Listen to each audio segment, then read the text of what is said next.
Hey all, it's Friday morning. நேற்று ஈவினிங்கே சென்னையிலேருந்து கிளம்பியாச்சு. நேட்டிவ் போகிறோம். ஸோ ஆன் த வேல எப்பயுமே காஃபி ஸ்டாப் 99ல் ஃபில்டர் காஃபி டின்னர் சாப்பிட்டு தான் போவோம்.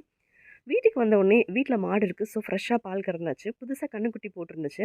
போய் பார்த்துட்டு குளிச்சுட்டு இன்றைக்கி வந்து ஆடி ஃபஸ்ட்டு வெள்ளின்றதுனால குலதெய்வம் கோவிலுக்கு போகிறோம். கருவேப்பிலை வீட்டிலே இருக்கிறதுனால தயிர் சாதம் தான் ரெடி பண்ணோம். தாளிச்சாச்சு ஃப்ரெஷ்ஷான கருவேப்பிலை போட்டு.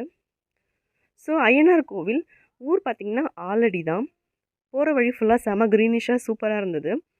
கோவிலுக்கு போயிட்டு கோவிலில் இருக்கிற எல்லா சாமிக்குமே வந்து அகல் விளக்கு போட்டாச்சு. ஸோ லாஸ்ட்டாக முருகரும் இருந்தார், அவருக்கும் போட்டாச்சு. போட்டுட்டு நாங்கள் தயிர் சாதம் எடுத்துகிட்டு போயிருந்தோம். ஸோ காருக்கும் மாலை போட்டுட்டு சாப்பிட்டுட்டு ரிட்டன் வரும்போது பார்த்திங்கன்னா புடலங்காய் சொரக்காலாம் விற்றுட்டு இருந்தாங்க. ஃப்ரெஷ்ஷாக இருந்துச்சு, தோப்பு பக்கத்துலேயே இருந்துச்சு. ஸோ வாங்கிக்கிட்டு மாடு மேலே பார்த்திங்கன்னா நிறைய உணிலாம் இருந்துச்சு. அதுக்காக இந்த சோப் வாங்கிட்டு வந்தோம். ஈவினிங் வீட்டுக்கு வந்து செண்டுமல்லி பறித்து பூ கட்டியாச்சு. ஈவினிங் டீக்கும் ஃப்ரெஷ்ஷாக பால் கறந்தாச்சு. தேங்க்